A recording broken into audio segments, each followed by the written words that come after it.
ya fay woleto Fatoumatta Jahumpa Cissé former APA Jammeh enabler former speaker mais alonko I can say FJC suma nit la waaye out place moko indi NPP not that dafa buga Barrow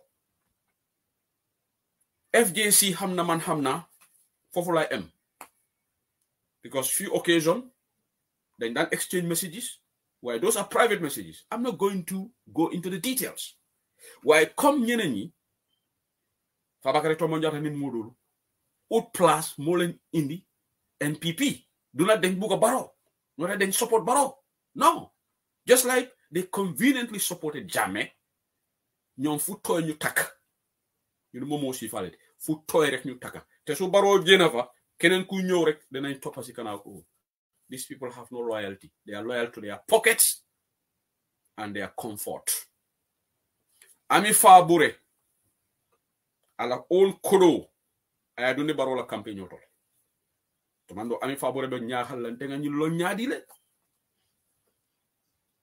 Ami Fabure ka fon la hajul bulaji kataka kodo spend Adama Barrow la re-election oto bi Adama ya fay mintole Guinea Bissau Ami Fabure fon la fitata la Belgium le Brussels Adama Barrow ila State House ma je penetrate le ma fa le nun janko Ami Fabure is going to Bissau fo ma fo Bantabajang ali yalo ngafole altana audio la moy Adama Barrow fon le Ami Fabure kol kay mbi samala Bissau le because State House mo le biji ni wala information o sere rek na box ko ne ga fonni Ami Fabure one ala option is preferred option kata Brussels Adama ma sambaji Adama e dula fula le diala Dakar or Bissau so Ami Fabure le fon ata Bissau choose this is a reality man why because Dakar is a bigger embassy than Bissau but na dalilo ñu lonne but I'm going to keep it there Ami Fabure is very unhappy but Ami Fabure fona nyanta alamuta lale aya fo Adama ko la palaso ta nko Adama do nyanta ka wasa Adama do nyanta ka wasa bare Gambia no ni palaso ye palaso ta fo man kontani Fatoumatta Jahumpa Cissé ta kala Bissau because Adama Barrow comme ne fo atele melje ko wolmo rifrafo leti ndarel aka wolle samba this low profile embassy alaji bay jomale samba London Fatoumatta Bensouda what has he done for our country? This is the lady who was the chief prosecutor at the ICC when Gambians were yearning for Jammeh to be prosecuted, and she even refused to grant us interview during the struggle. I personally tried to interview her when my freedom. I wrote a letter. I contacted ICC. Email safe, no response. The late Pan Larry Mbaye, Alawani Manin Kafarkalai, tried several times to put Fatoumatta Bensouda interview. Amanga Menol Fale. But Abe Bokakam Basir Noma, Amaya Fale, because he was also an enabler at the Justice Minister. He partook in this. Well, I'm more member of Okanko. In fact, Janibaka High Commissioner at London, in another prosecutor, he will not do it because of an how can Fatoumatta Bensouda be prosecutor and trying to bring preside over charges on investigations into these people who are adversely mentioned? But that form was part of it. Fatoumatta Bensouda mungi talk, ni suñu ñëwé leka, ñom ñoo they give them the lion's share. Subola kude bay kadiatela. Atol mele alon ka len di roke platform to jan saga niti, def the dirty work. Today you are being compensated what? Junior officers. You are not considered. Suntu Ture was lobbying to be ambassador in Washington, in London. Nalonde. Suntu, you've lost that position. Maybe Adama Barrow say, maybe now I understand you are lobbying to be minister. But minister plus will be trade. You are lobbying. But you know what? Adama Barrow te Ami Fabure sambala Brussels. Adama Barrow siyo dolu beje nal mal fongolu je nte ba fola lienne ala nanyun kumu ala ignore Adama has agenda against Mandinkas barabuka ke openly akakele in a way bo hamne pour modol saf ha bari ning aka mandingo barakake ala Adama la appoint on GB. Even being a new judges all like expert in some IAC. Go and look at the composition. Ala GB. But go back a lot for anale. Atole UDP jamfa. Ale silo walang. Bi dolu bigi. Ibebe tulolu werende neka muntu male Adama ben call. Abe palaso dila lalde. Bawo nga ñin fo jang. Baral bakala abalkala rifra folleti. Kansulo yallom. C'est Omar Faye. C'est Omar Faye ya samba Saudi Arabia. C'est Omar Faye même nous jamais enable ati. Atolo altal fo koros la bang. Bar go be kala lale. Fan jawya. Fan na jawo ni kata fan na jawoti. Itele kana jutu na fon kana kupa to le kan wole be kala la kilimo kiling. Biko ngani fali yenne. Ni mu jam fan tongole. C'est Omar Faye. One of Jamela enable sol. Brimbe kelola. Ya bondi ya samba Saudi Arabia. Ya ke Minister of Defense de saya sama Mauritania atolo do muntu mala tolbe hani clean sotola atolo mba toble la muntu mala tolbe hani clean sotola atolo ni wuri ba de ke jam ale ni kele ba de ke albe strong lo kono bari ni do mar watol sita yal damfo sama Mauritania le ya se Omar Faye sama Mauritania le Washington jumala bitalaji malom kelobe woktole ngamoy ko alkali konte fana laftata la jeli ngoki ba rosoto ba amu favore Adama Barrow te sambala Brussels bar bo be kala tol fana nele gala alla fita palaso le fa tambita ite yete bondi agriculture minister ye downgrade sa ite you are going to be answerable to a permanent secretary. Is that not an insult? Because nigga ambassador you are under the permanent secretary minister of foreign affairs ole la boss.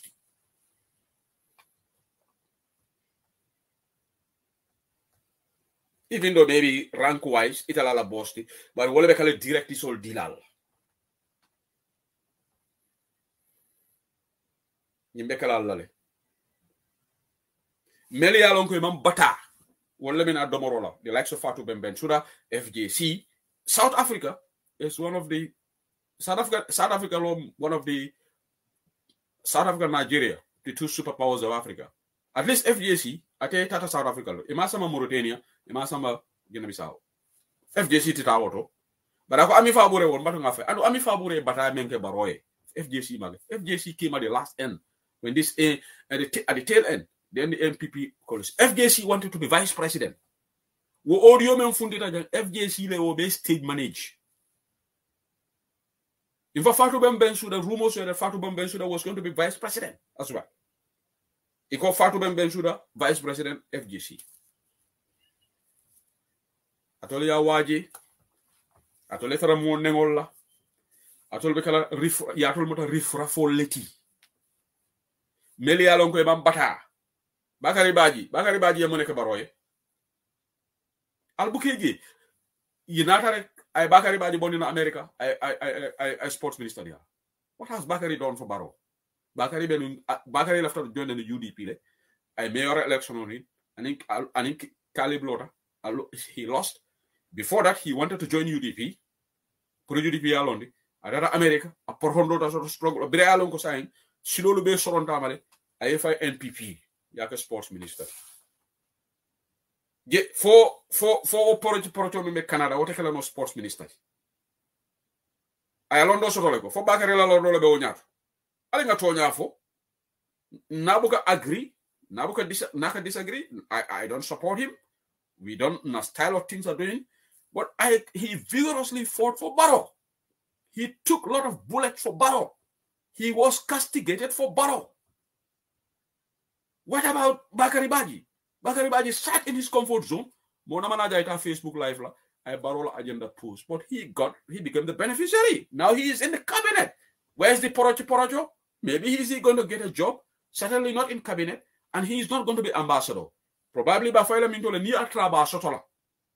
Iba sambala mintola eke consuloti, wala eke malomunti, junior officer, embassy. Probably if he got lucky.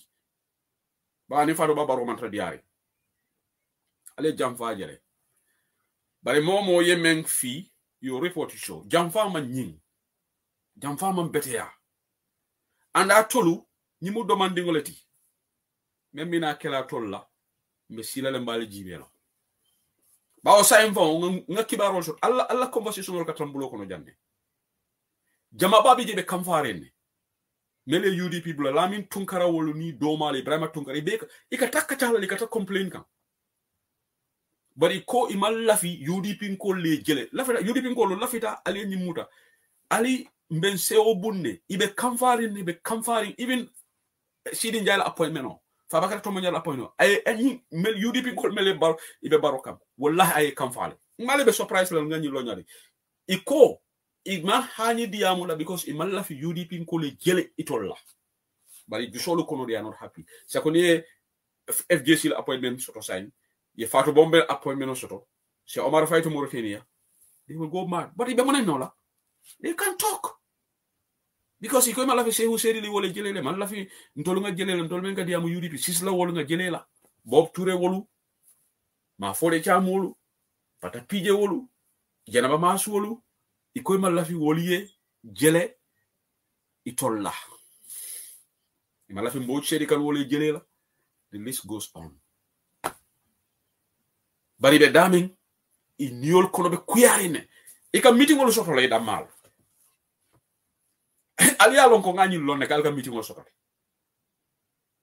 alka meeting o sotale wo meeting dula UDP ngati alka ta kamfari NPP albalo ne ko ngal penetrate le and I'm not making this up yeah just one thing with me let me tell you one thing joni men geso call bantawa important la bakere program nga misleading information of jam reliable information on call the new platform because time is valuable ami fabure ala fita tala Brussels le tonyalom ali ami fabure ko la yani ninka and ami fabure ye Adama Barrow dakale di ala obisa optional tonyalom ami fabure la choose kabita bisao ay regional men regional babule barinto regional folaja right because State House Adama Barrow musupa kanja ma outlet Adama nani mole ko kacha akata la ni ala mul ka kacha Gambia president soto mealango Adama suturo soto so nata ni mo ali ala mole akacha wol fana ya funtindi se o se de ya lo nyaari le ko Adama Barrow e ami favore kolle ka fa mbe sambala bisaw ala alfo nyininka 1 + 1 = 2 anala ni mo dol katra kacha la wolu ni wol fana ndare ni la jegol ye kacha wo jegol ye kibaro futandi ndema yalla nga fa le janni spy sol jama ka kamaratu musol le ka informational funting do sano na la jegol ni ngane be kachala bodum wo fana be tali la anyway I'm just joking man do sano la jeglo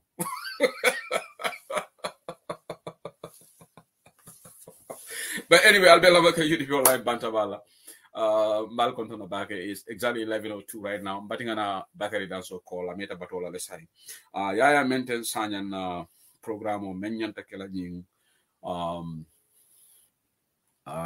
ning Sibito Namina Ole Kachala. Don't go away. Listen, is a very important interview. Then after we'll continue with the current affairs. So welcome to Bantaba Bakari. Is it Bakari Danso? Yes, very well. It's Bakari Danso, Mr. Teddy. Yeah, okay, you are live right now on Bantaba. Mojama the program on Lamaica right now. So welcome to Bantaba. Isafo Moli Telon Jumati and in Dalilo May Sidam. Thank you very much, Honorable Shedler. Thanks for having me today. This is Bakari Danso, Barakunda Sabiji constituency, Deputy Secretary General. So Etalon Deputy Secretary General to Latikunda.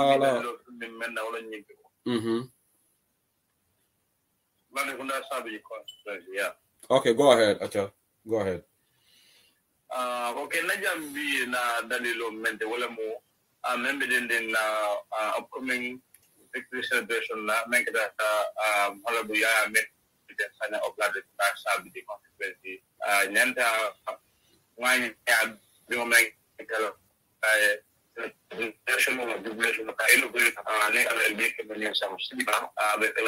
Abu Kole behind the Gantel House football field on the yeah.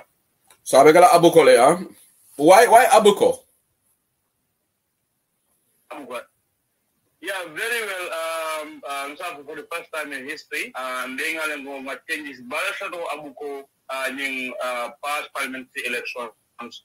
Then Katanya Pabatu, your particular constitutional executive Narasi, your full tenure on Kajako, while this time around Abuko, Bao Abuko in Yontaya Mango, in Namasu Poloke. Another for more because we don't deal in the Mariaco. For the first time, really Abuko or Canadian a parliamentary election. So Kanamula Contana to Badi Nadepo, one about a Wajibulum County as a constituency executive body. Kajako 10 million Kayako, that's the bit Abuko. Okay, so Mulben in Carola, saying in Kanyina. Contani nimu contan all the purka victory celebration comme a gagné menaka celebration okay so de paso nyin kabo min tole kodo nyin kabo min tole bawo jumala be nyin finance ka UDP dingol lombang for kodo kabo na min tole. Thank you so much. Ilo nyin ka ko ma ta ba kele ko nga po nya men ni la conversation oto nyanda mi do mo mi do fang ko ko be finalize padio fon dingolande padio fon kanun te holla nyinde ye fambo e fantam e man pote jeni ka fenna at the constituency level ka contribute ka je ko nim don ben kriman do nyade ko la sala nyamin to ye ko do ka contribute so bien ko be kana ko be ka ko no be len event nina. Okay, abe bena simiti ronglefe ni jun garotil nano inshallah. Wadi jumala be commencer la anim fanan jumalom alpha bunyari mbalti mel nyanta mabela ji. Very well, Ningale Niesiama, avec la subit marale, Ningale Bacon de Niesama. Okay, programme document comme Ninka Kabusumo dans la peine de Bularo, Ningale Bacon de Niesa, comme un poignard. Okay, même dans le programme in Jatola,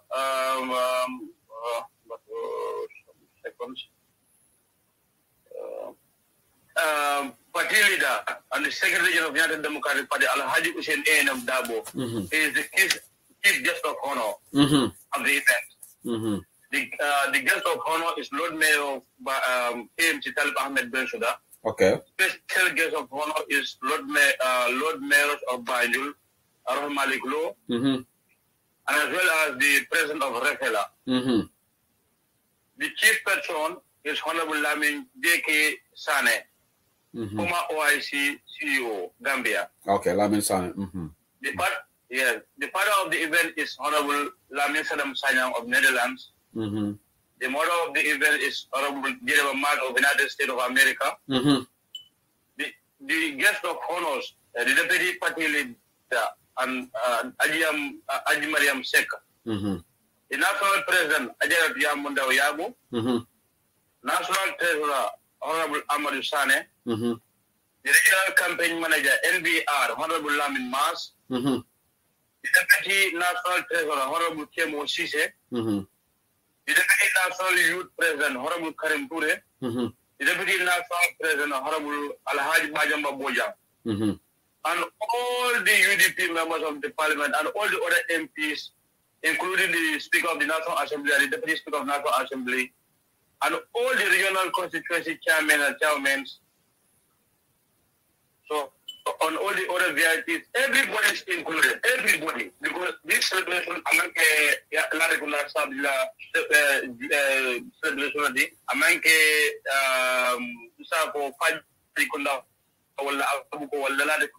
it's about the whole Gambian people in the celebration now.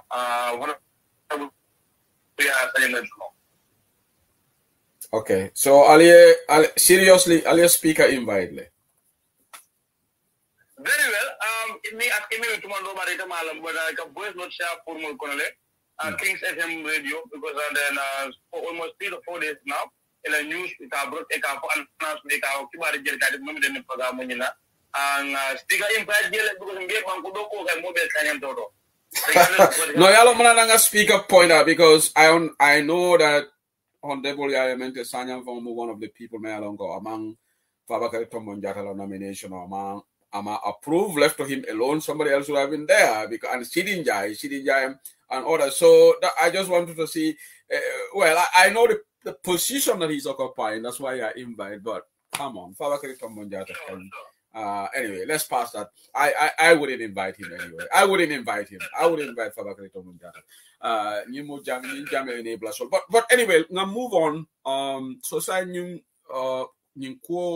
lungo lunkumalom celebration olom. But apart from the merriment and in the ambience women yandatalaji, mun kulle be kachala nyindonde because ngamera banku do kule sita sign ya honda ya maintain sanya mole jiko sotako ate o député folo be je se kumaron atebe atela tarambulo be falena atebe lola banko e so munal be kachala ni event fa be kala diamu kense ngolti bang anin tantan ko zone fengo fo ku kumal be kachala je Bakary.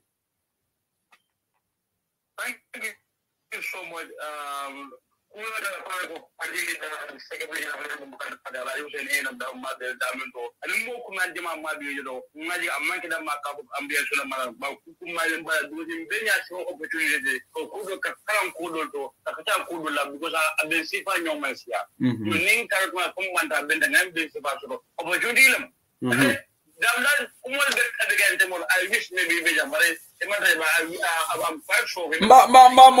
Bakary because I have stream live streaming all jiba will follow it. Nalonko Kamaraba will stream it live or maybe other UDP platforms and inshallah, yeah. So it will be streamed live. So we'll watch it, but follow or maybe other media platform will be tell but everything follow inshallah.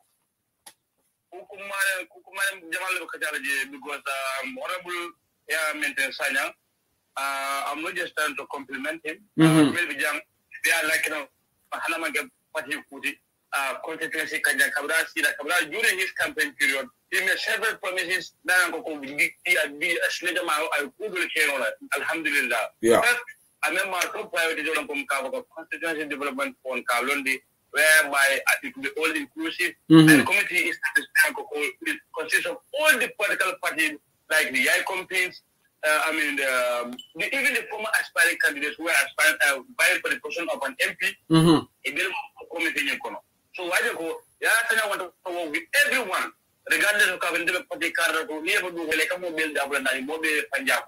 Thereby, I may yet compliment them and more control. There's a religious religious committee, religious and social committee. Or sport committee, I committee of Kayako, Mobe Daja, Mobe and the committee in Kayako, Banko Manako, anyway, they were sharing, asking a great kind of 5 months to really apart. Who knows? So I go there, I want to work with everyone. From the constituency, you are Banko Mula, Asula, Banko Jata, a Delta committee. So when they come content and they matter because I'm a support of the EVP or whatever. It's been manifested everyone. Near more to the Kunas, the Gana Poyas, Nankam, New Kahaning, next election, the Kamanja Combatant. So a good local cake and then Pamela visit Kapota like the Christian Council, the Imams, the Alcalos, even like these, how do I put this, like market business computer, and stop. Because more than me, I understand that could be but is going beyond what is expected of him. He's going beyond. So my take like of all PRC, UDP, GDC, Palikunaja, I'm the very one who is even doing that. Palikuna at the world level, they are whether you are APRC, UDP, GDC, there's a development committee. So it will be easy that he can reach the outreach community, not that you are working because very easy. So how do we are Sana Tankamon?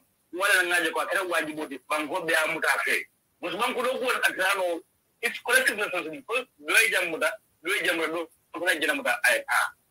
So okay, in fact, yeah, Facebook. No, I'm very impressed with him. He's definitely made a very good start. And he's promising definitely to be a very good National Assembly member. Nkala deliberation of the National Assembly. I'm also an initiative for mentor because na images to Facebook and then Fred Gomez will CA candidate or I invite, so he's a very inclusive person. The way I start naming, that's the way to go, and we want to give him thumbs up. Definitely. Definitely.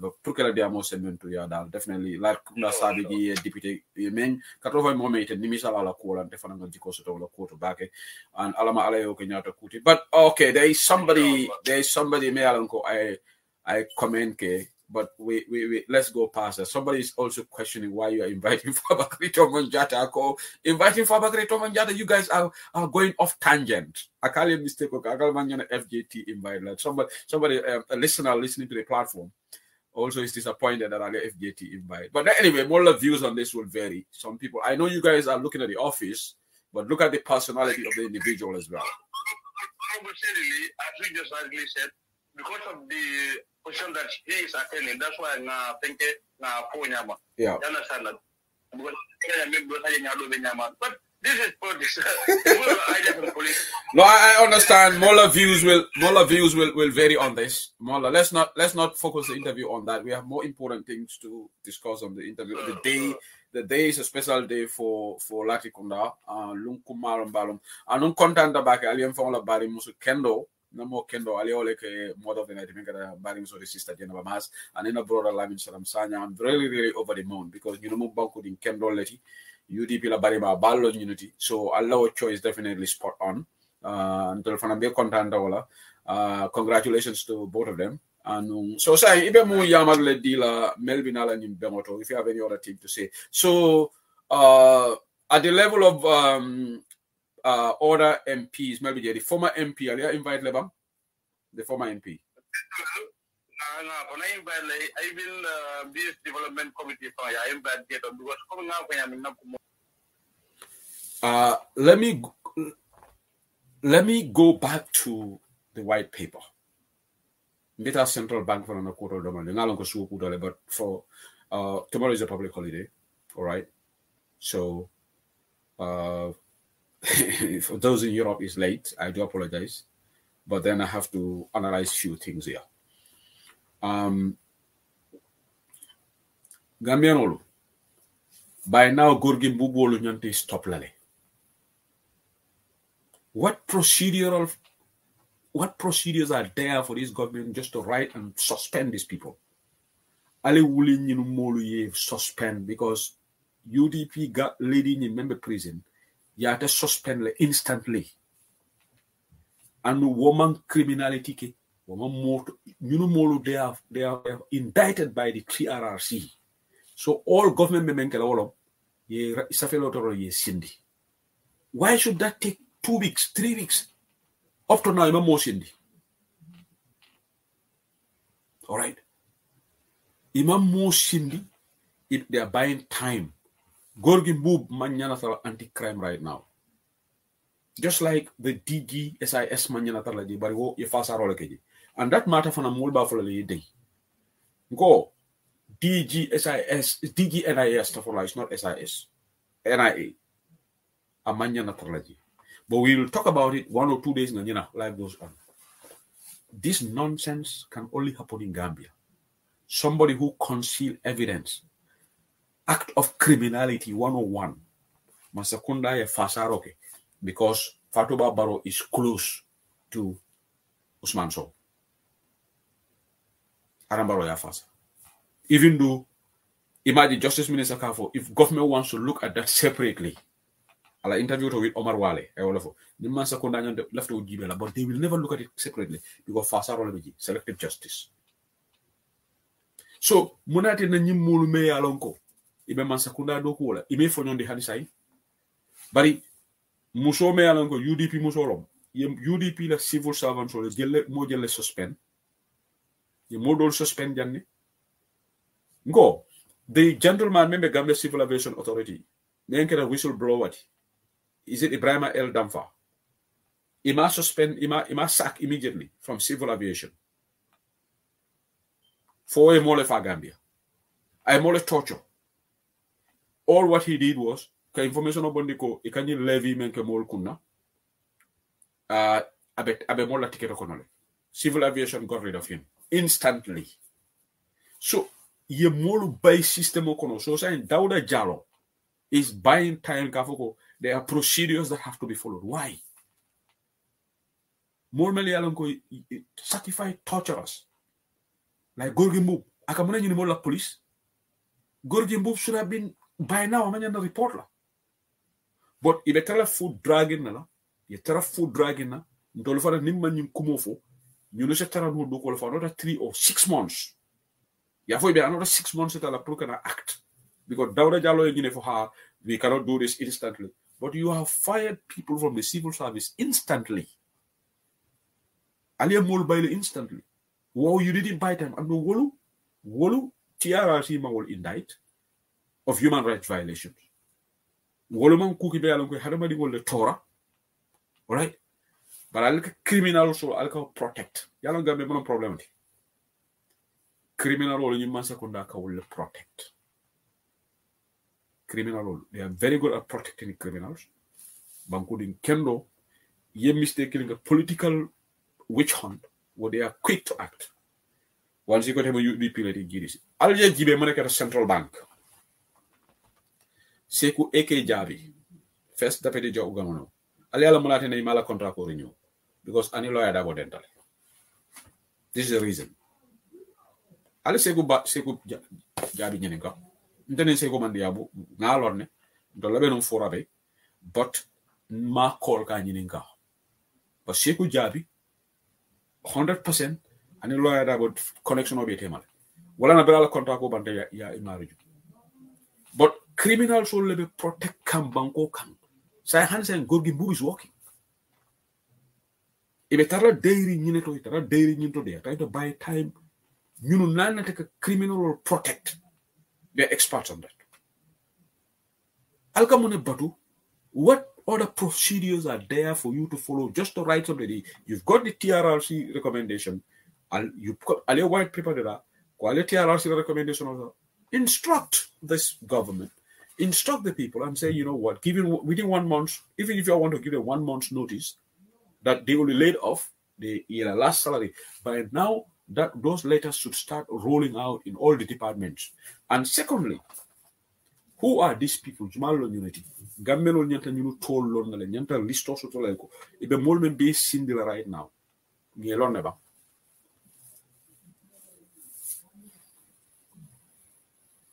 it's very sad before mbe interview la moy kam Falan Sonko la interview ani journalist do le be diam ko Falan Sonko be ko banko be koleare ne jaboda koleare dulino da koleare esanso da koleare fangol be da koleare ali alon journalist ko ne fay atolo UDP ngolu I left the dunia la koleale use la ka at Barrow blame go ali chahano bula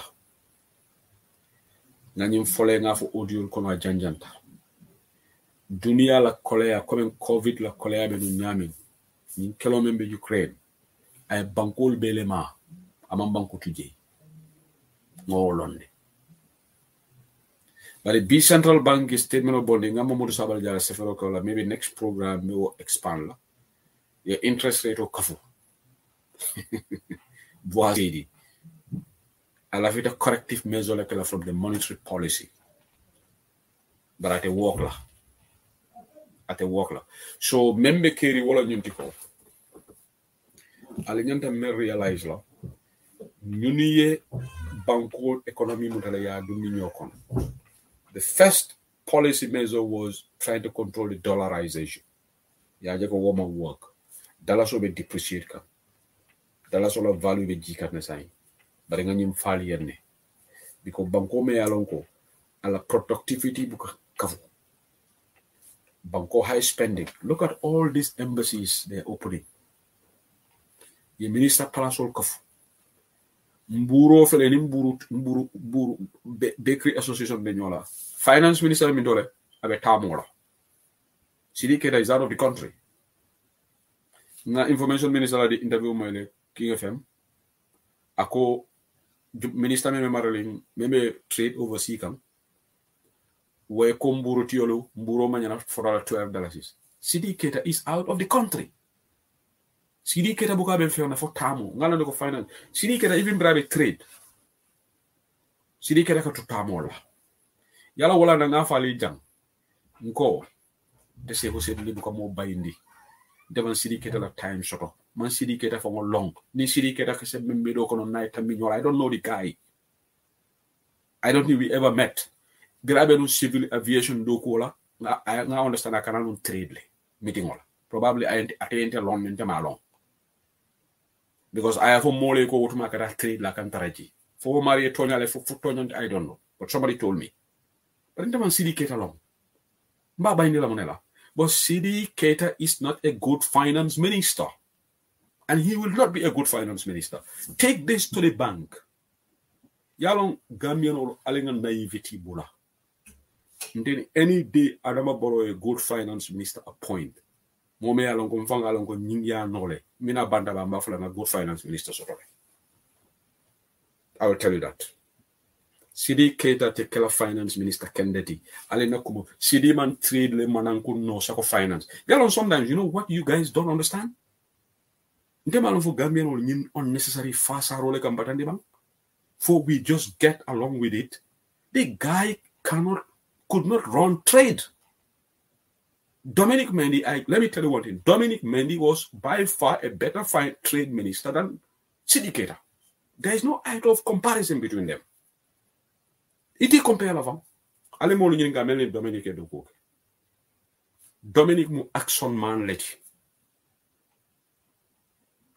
Dominic Brave trade, he initiated a lot of things that previous ministers on BBJ no more initiate. Alright. Minister Jamale Doko, Munanko Toko Janeva. Munanka Dominic Dama single out because he was an outstanding minister. And he worked under extremely difficult circumstances because I didn't show the role of him. Will become more advisor.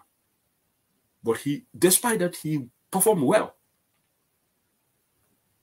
Let me tell you one, this GAIPA, most of these free zones authority GAIPA, called competitive Gambia competitive policy document on him, Dominic Labe initiate, which led to the creation of most of these companies, some of these parastatals. I tell you, cabinet papers all in stock. Gambia trade policy document, Dominic La finalized at a time. We got approval at the World Trade Organization. But this Sidi Keita, this guy is information is atamatale, but I instruction di ko furitiyo lukanam burok furitiyo ko bakelale. Alte lama King FM la King FM fon la journalist ko minister bari businessman ol bugal la man secondata seriously. Nale ko think they do the opposite. You know what? Sometimes the businessman will blame Bamankila faulty. You have to go to the cost side of it. The government has to address this from the cost side. Try to control the price through subsidies, through removal of certain taxes, domestic taxes.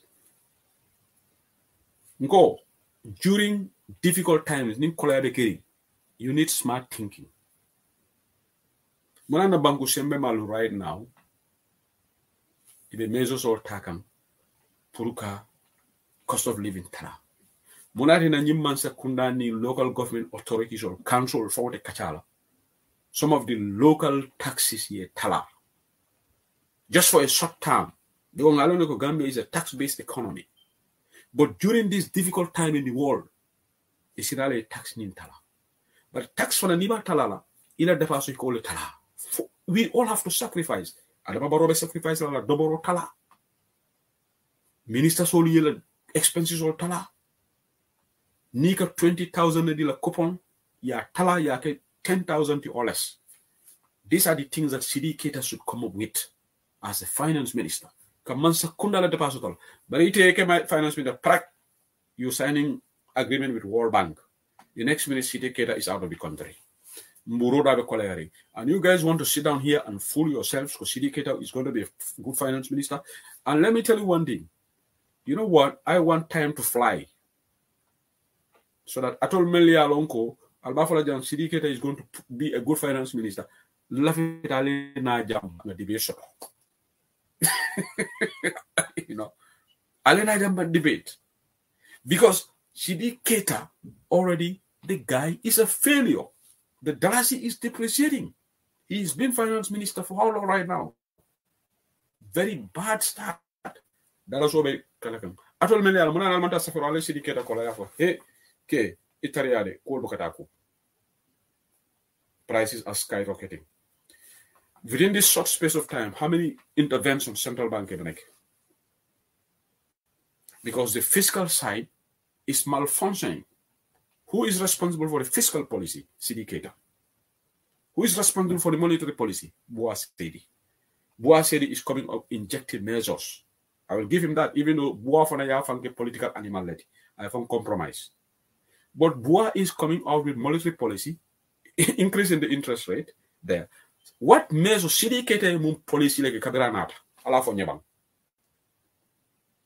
Oh, he has to wait for 6 months to act, right? Typical Gambian mentality. Alena time no diala, man then go your time. Lana bango bebe halakiri. Ah, Sidi, alena time diala, alena 3 years diala. 100 days. President Wike George Walla, the first 100 days. Minister be sobe yala. In the first month, more than the directional journey katadame. You don't even need 100 days. Nibe kala successful minister within the first month in office, molbe tarambulo na le yana a perception form go. Oh, he's passing a la palazzo fale. Because you have to come up with ideas. You have to come up with initiatives. You don't wait for 100 days. Yetara siri amke ale be fan role la, yetara telephone la, yetara do moto le bita cabinet meeting la, yetara do plane la. Ale nga 100 days dia. 100 days iko di president la di. Wala na president ga first 100 days. Minister so they don't need 100 days. Minister or minister karikili molu nyanta lo le direction e kata dani. First month molu nyanta lo. Yaje minister or minister lo barakota wala poro. Mome alongo he's quiet. He boka film a press conference commandi. Aboka hani ka banku dingol. No, nothing, because they have nothing to offer. All right. Itala banko bebe in a mess.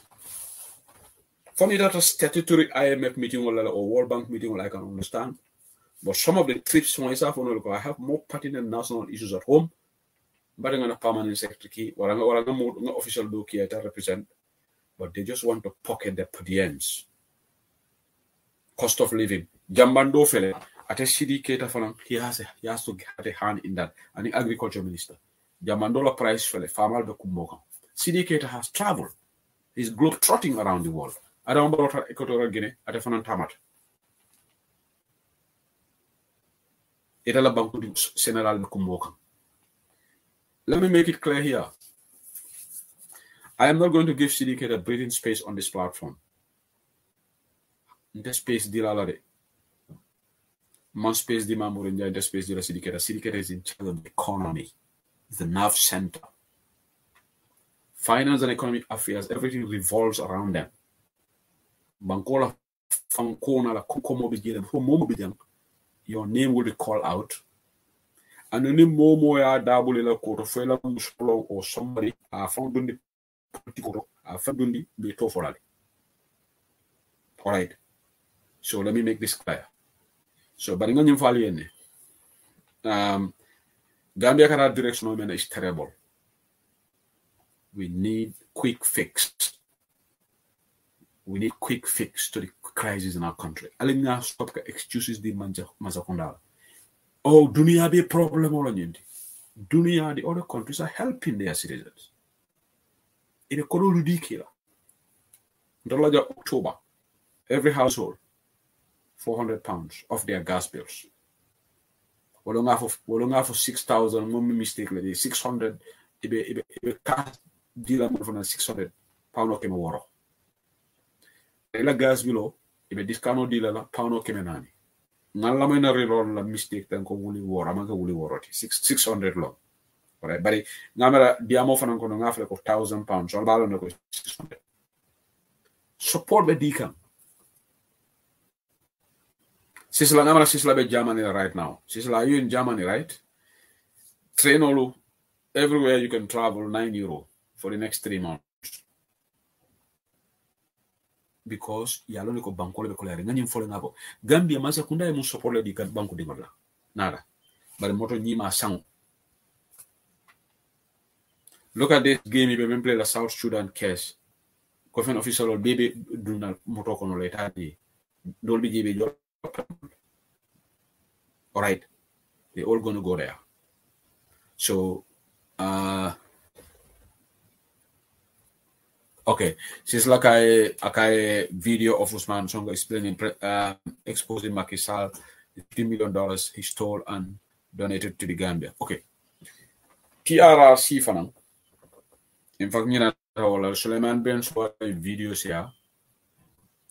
Senegal man sekunda $1 million or million talulu. Iko TRRC jobol. Ba tamidu nata muneke.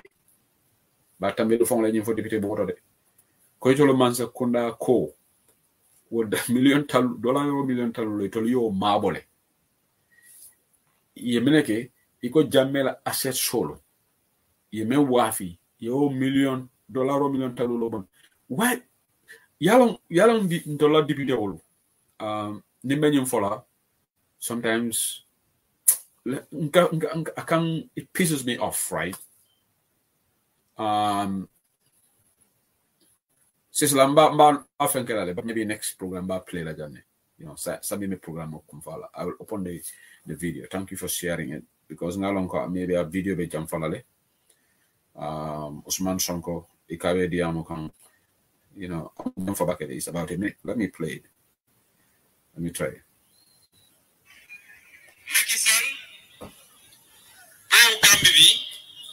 Ça a coûté 93,68 millions de dollars, c'est-à-dire 46 milliards. Qu'est-ce que c'est 46 milliards? Les 42,2 milliards, c'est une subvention que la Banque africaine de développement a donnée à l'État gambien.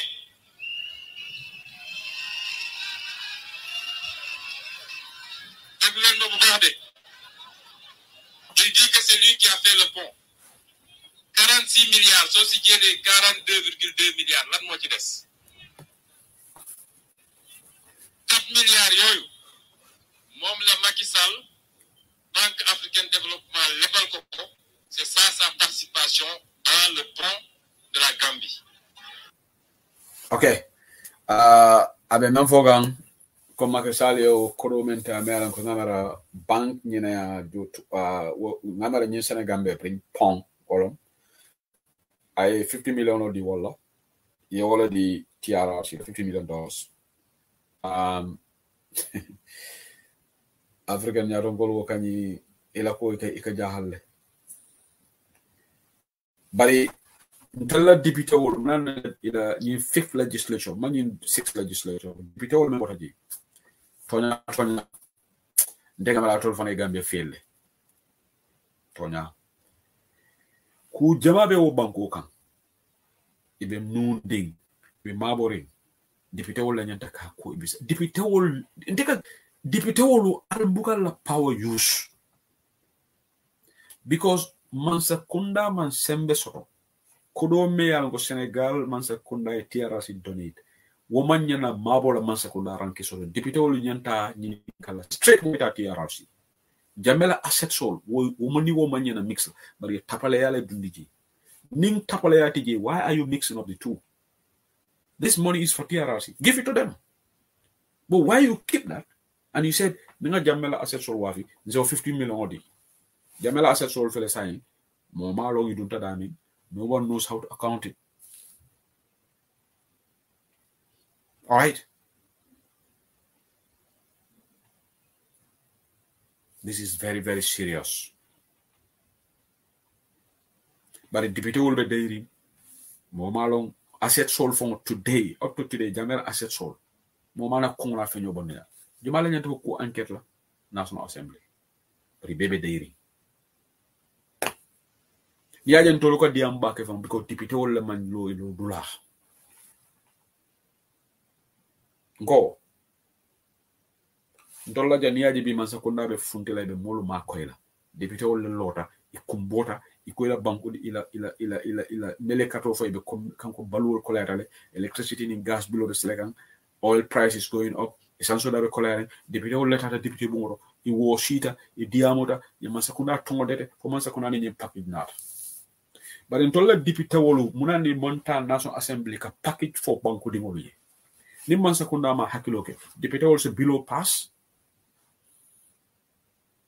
janin député wol ba fala ko mbe julo di lam fangol la pour que nako rallo monana député wolu man below motion of pass nation assembly ko cash power ye man sakunda sanction ko ale below cash power below every corner ale nyin talaji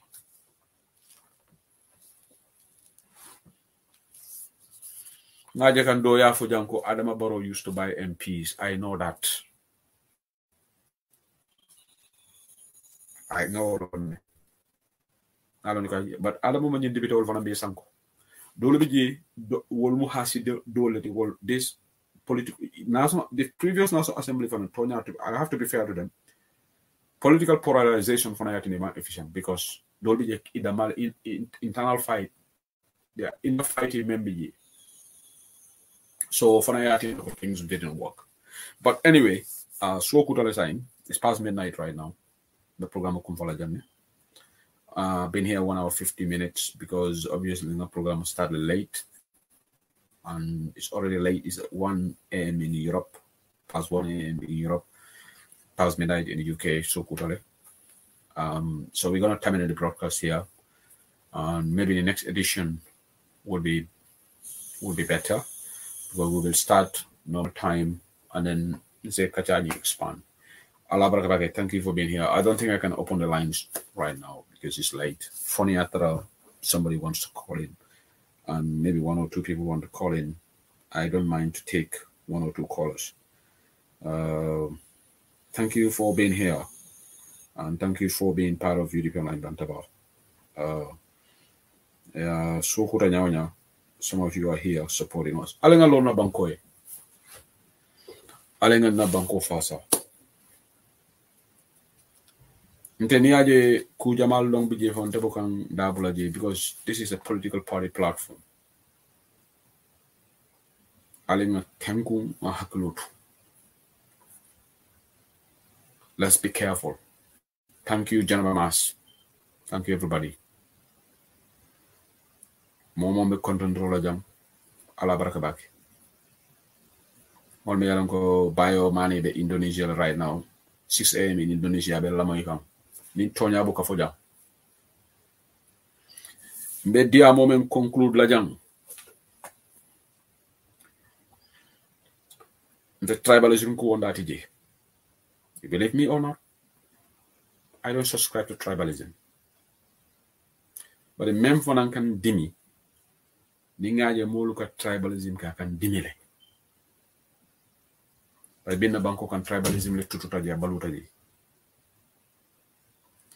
jutun na ya meme man din kol ka banko ka sera bak bari tolo fongol do as in fongol dul ko farabo ye nyame akay baral wala nyama mbari nga gena ba master and the call come from New York janaba bismillah hello sehu janaba ni bara mother of the it's all on the mother of the event Yaya Menteng Sanyan victory celebration this Saturday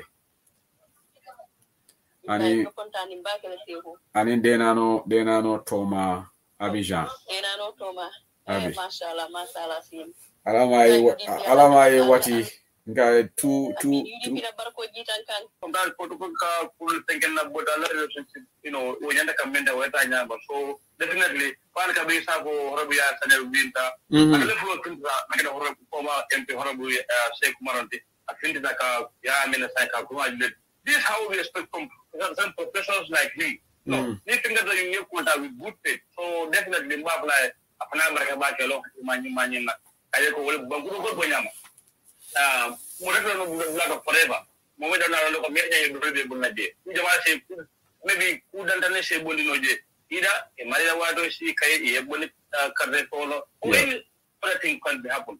So ne akade mari sada with good faith so go ala keep yolam. So segmara no so wala we kontana ba kala ko definitely. Ko ngaba with everybody mobile da be ko definitely. Okay, new question about Bontea. There is a listener in the Gambia, me alongo of a program on American of Amarimo UDP in quality alone, definitely.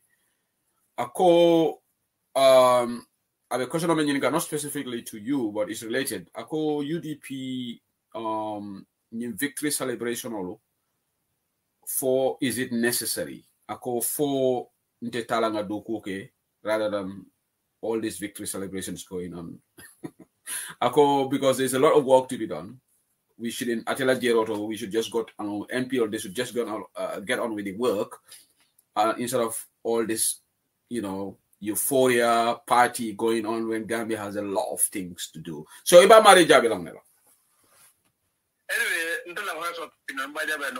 from my own perspective,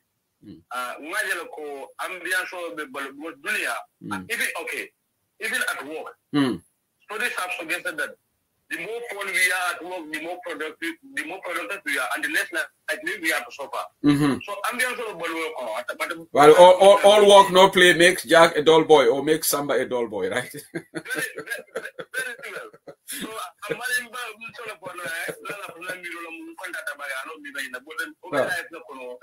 and secondly, it's a one-off thing. It's not something that you do every weekend. It's a one-off celebration. So very well. Yeah.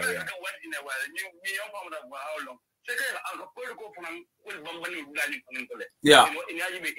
But I got more fun someone together. You made your ideal couple. Yeah. Yeah. Yeah. And then if you move on, normal daily whatever. Yeah.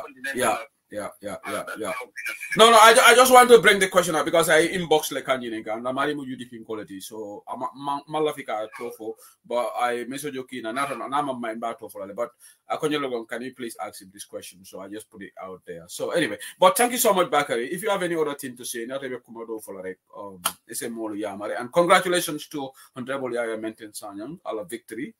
Congratulations to all of you. Thank you so Maybe I should have started my comment congratulatory him first. I did it, but I did it in the end. Honorable, in fact, mbade for social on platform because remember kera wala nyintiko. Ning deputy will be mina MP our social bantaba. Nga time will deal at pour settle where deputy will make clean sama na njane kacha ila dokola the National Assembly and ila various constituency. Manya anim fanang Honorable Halifa Salai topic dole for ko ning constituency development funds ako nyanta scrap la so me deputy wol nyinin kala ila miranyala on that because ko dol nyim ko du nyanta ko dunna ame malam fo yo kalam dole Honorable Halifa Sallah made a proclamation on that ko nyanta ko do mendi imo moy. No, not to my knowledge. Yeah. It's in the papers. He made that. Ako amanka beti, but ako deputy odol biji kodo buka dundi anyata dundi la daming. So kodo ni America allocation of the dealer, but I tell America anyata scrap la because deputy odol buka use la daming. Wo matela miranyality, but then we will ask the MPs what you know. But anyway, I feel la internet otata kaput. Gambia's internet connection has a lot to do with side. But he's back. So it's a Sarodi, right? Thank you for being here, Bakari. Very well, Honorable Sally, thank you so much and thanks for having me.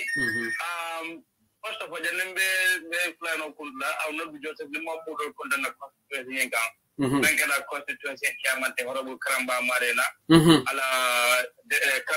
campaign manager, Honorable Wally from Baiti, Lady Council of Honorable Ajimbi Sanyang Songo, the former MP, Honorable Jabla, and my very own MP, Honorable Yaya Menten Sanyang of Ladikunda Sabiji constituency, Honorable Asumana Bayo Ladikunda Sabiji, Councilor, Honorable Bawa Javi Padikunda Ward Councilor, Honorable Gumbo Sima Salo Councilor of Abuko, and all the Ladikunda Sabi constituency unity supporters, militant sympathizers, women groups, number they control Bella Catapola, unity because we don't rely on people. Yeah. They don't follow the bone. Yeah. This event that we are seeing, following a contribution, okay?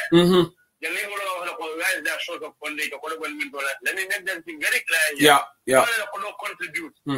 not from the national level or the regional level. No, yalo UDP move for a party. Don't let for like we dip our hands in our pockets and finance the party. So we're going to have a mobile.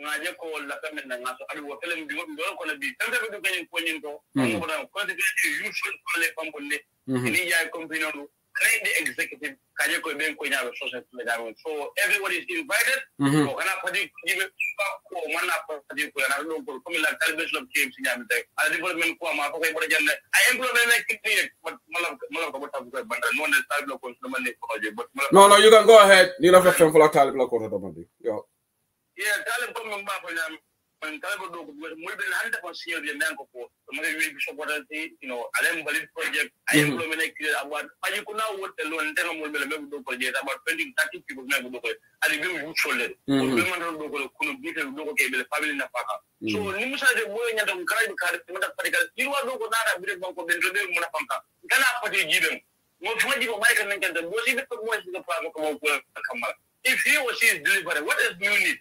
Exactly. No. UDP, alhamdulillah. We have two great mayors. Mayor Rohit Malik Low, also the president of Rafaela, and Lord Mayor Talib Bensula, Chairman Lamin, Bisane Wolo, Fore Danjo, and all these people. UDP definitely we have all. So this white man in Brikama, that they call Mr. I don't know whatever, I don't even know. Like a race course, they are not looking at, unfortunately. But then, alhamdulillah, AMC in Banjula and, Massa Conco and the other areas, alhamdulillah, will be doing it. But we got opportunity in 2023 to change in West Coast. The opportunity is there. Sure. Yeah. That was a most. They are listening, they know what I'm saying. They know what I'm saying. So the ball is in their court. Yeah. Okay, Abaraka Bakari, Fanamu Katalabalati, because you've been following me to program interview. And thank you for the good job you are doing at the level of Latikunda Sabiji consequences. Thank you to you and your honorable Yaya maintain Sanyan Kontonye Baka. Ina me Sambala Kana Faiko Shedi Liko Alafte Sotola Bantaba in our platform. Okay. Okay, I continue back. Thank you for being here. Thank you, my brother. Thank you. And thanks for having me. You're welcome. Thank you. Okay, mbadi ngola bela maka yuri ko man banta bala wala bakari danso but a Latikunda constituency anata jang kana ni kacha ni benkuma victory celebration me alon ka be kala abuko honorable Yaya Maintain Sanyan victory celebration me alon ko UDP la secretary general the party leader His Excellency Layo Sinu Dabo all of the Chief Justice of Onoti I guest leave all kajang Roy Malik Low and Lord Mayor of KMC Ajarati Yamdo Gayabo Ajarati Yam Sek UDP la Alpha Balu Kumbalu all of them will be there this Saturday inshallah and known as Mbari Muslim in New York na Iron Lady Sister Jennifer Mas at along the mother of the event and the father of the event, Waleketa Lamin Salam Sanyang, Gas Chapter Vice Chairperson. Congratulations to them both. And we wish the event all the best of luck. It's good in celebration, Steve Ali, okay? I also agree sometimes we have to bring people together. And we can also use the occasion to Ndamale Kacha constituency. But like I said, the MP our sort of UDP online bantaba. Deputy Olonka time on the deal about bring election back. We have to give them time to settle. Then the Deputy Olsamanan UDP la MP hour Deputy Olsamanan Nika Kacha Kola, the lines all yellow to Melbourne diaspora question all. So we'll have the program here. Once we are ready, we'll start inviting the MPs and they will all be willing to come here in Ali Kacha. So keep eye on that program, inshallah, is going to come. But we have to give them time to settle down about Dokunin Amamia start. So we give them time. So I'll be interview back to the current affairs show. It's 23:25 p.m. in the UK. It's midnight 25 in Europe. Thank you for being here on a rather late edition of Current Affairs show. London Wafine, Latikunda constituency send MPB, and then code victory celebration this Saturday. Abuko, Bakari Danjolo Ladongwa, His Excellency Layo Sinu Dabo Mumbai Kivias honor. Daily Abuko Lamuheu, it's going to be an all-day event. celebrate his victory. MP bu es bi nekk Latrikunda. So lu ñu wax fii rek mooy ñoom xaalis bi doomi UDP Latrikunda constituency ñoom ñoo dajale xaalis pour sponsor ko. Lu ma doon wax fii tamit after this we will have the special program here called MP Hour. We'll be inviting different MPs to come here to talk to Gambian people, particularly those in the diaspora, about some policy things happening at the National Assembly. So we'll open the lines, when that program happens. But we want to give the MPs time for them to settle in their new jobs. Some of them continuation of their jobs, but for the new MPs, it's like new job for them. So we will give them time. So we're going to shift the discussion right now to the current affairs. So back to the politics, back to holding the government account. That's why we changed the program to current affairs. So from political perspective, so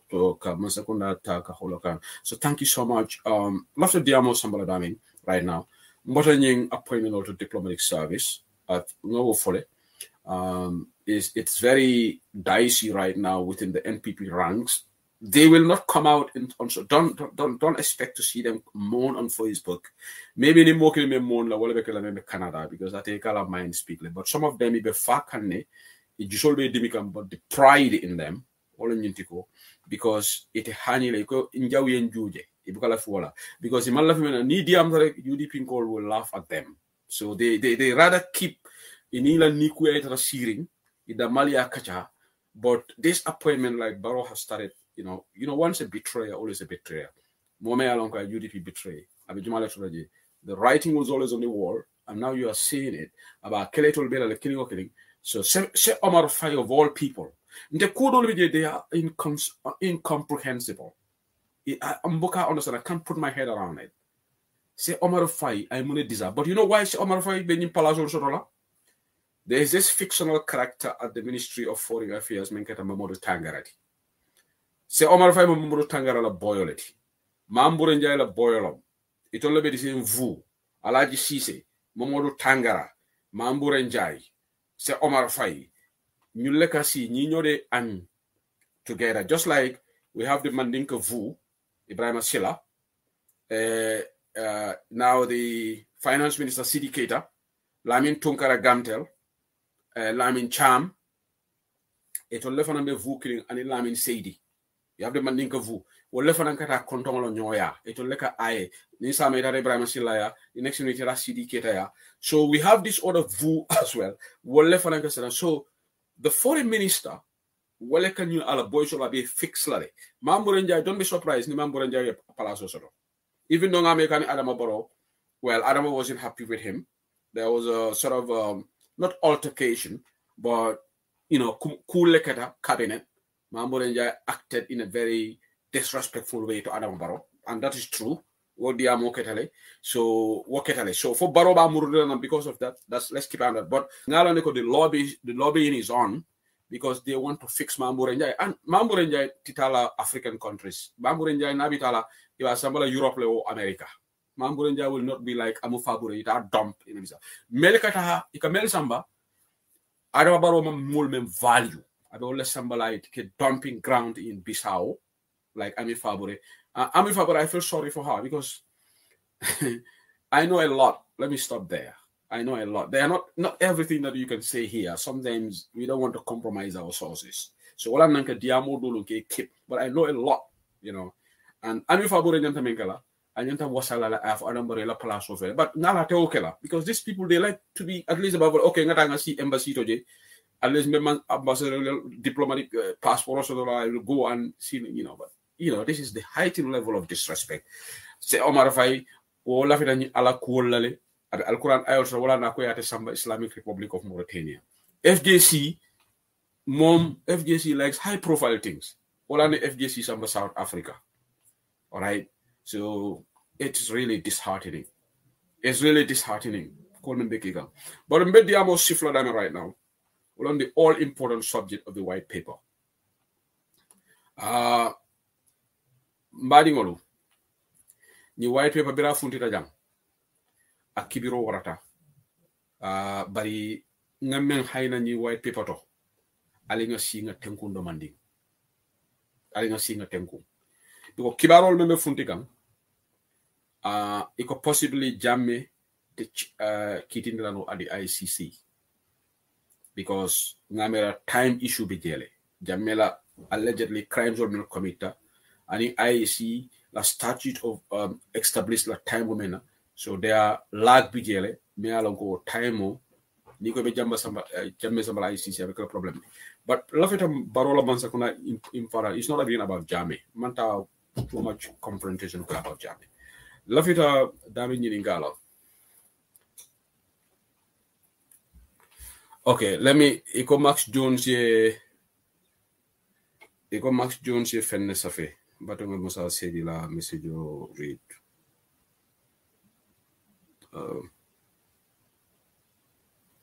okay Musa, where did you send it? Through Messenger or what?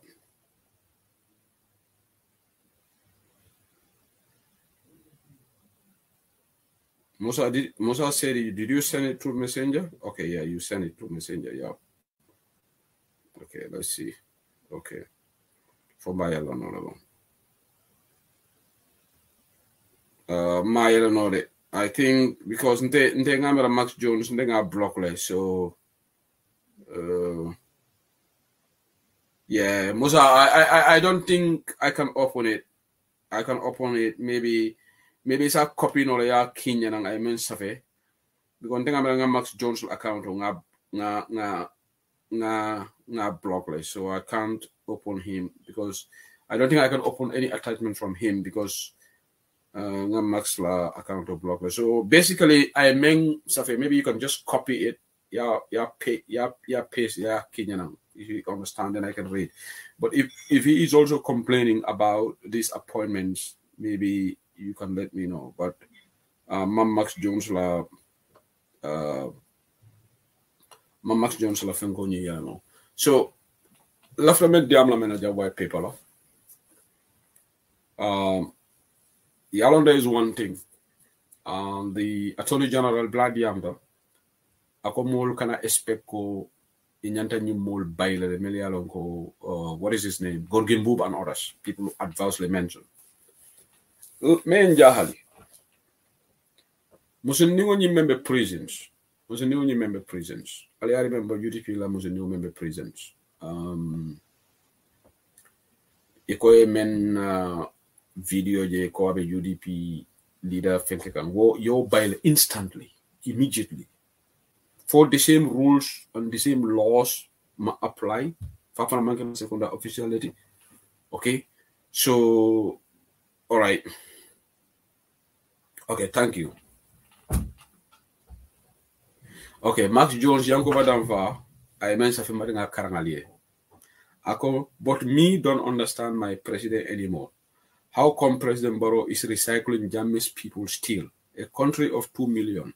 What's wrong with our NPP people, Mr. President? If you don't give them jobs, how can they acquire the skills and experience? Please, for goodness sake, stop recycling Jammeh enablers, Mr. President. I beg you in the name of Allah.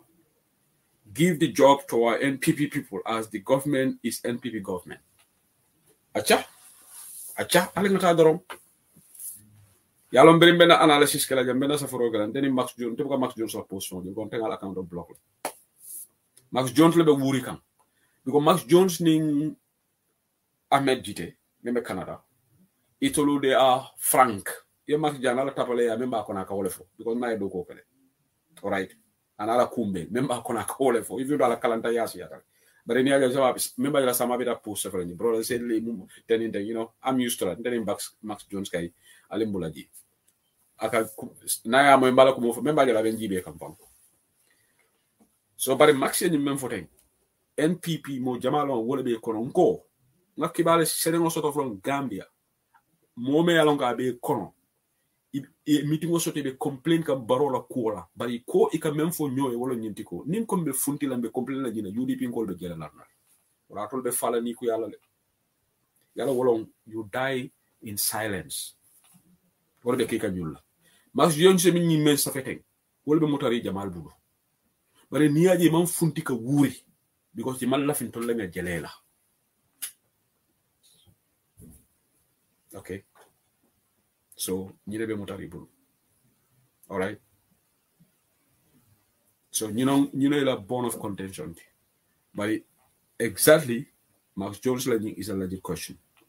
And it's legit. But the alien nyine fee, nyine be falling. All right. Atol say UDP jamfa. Where atol wati. Albina kala jele fe wonde. Ilani modol wol they have ego. Iba yala hani baro muneke iba support la de. Modol the social media wol hani muneke da. Well, they will be the last people because Wally they went too deep. So whatever does deep in their hearts, it usually kono, they're annoyed. Niela shoot eba fala ida mal be kan nyoko man la bay. You know, bari fananka muneke bari itinala santo. They will not itina on top. It is a fella. Max Jones and Yemen Safete will mutari jama babu. But Aleni deserve for now. Right? Because Yatolo Mutal Yalke Joramoti. Fatoumatta Adama Barrow, Yalu Juice. Go. Had Ibrahim Silla. He was going to be fired. Ibrahim Silla information on mentioning election. And secondly, by Dembole Dani Roque Ibrahim Silla la Kola. Even Ami Fabure was complaining.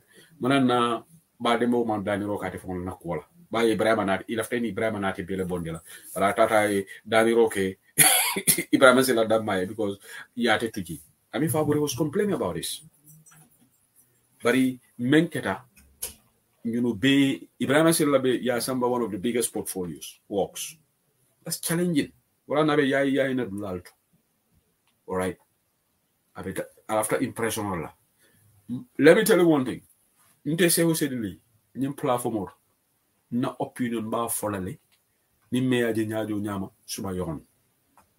Nte mo nenna, bari na opinion as a Gambian ba folale, I'm entitled to it. Ni melati mala, man ninka be MPP. Ibe do ko le kela or you are out.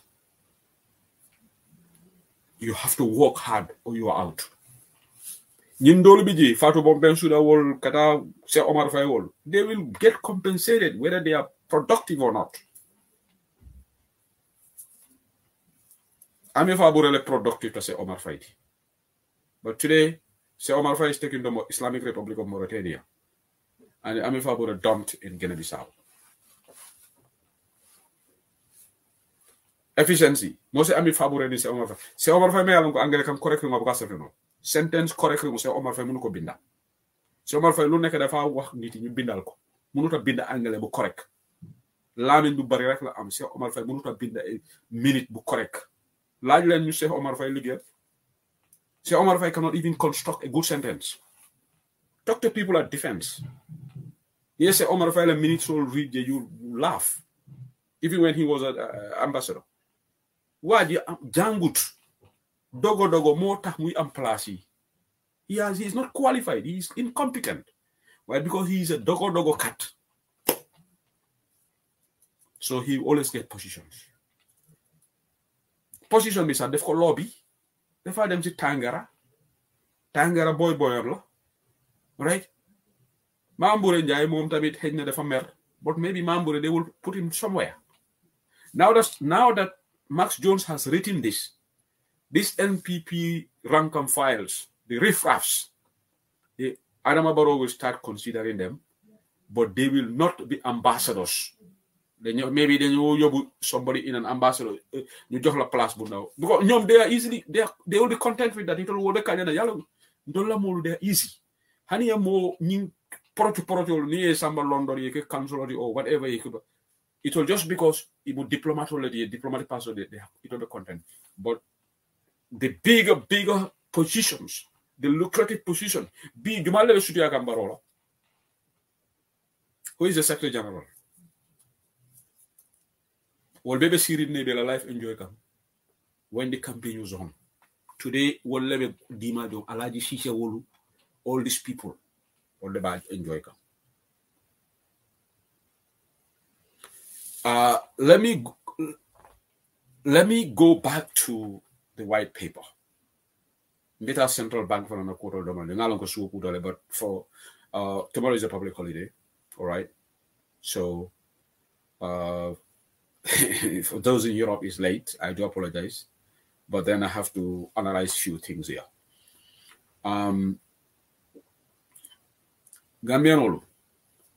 By now, Gorgi Mbubolu Nyanti stop lale. What procedures are there for this government just to write and suspend these people? Ale wuli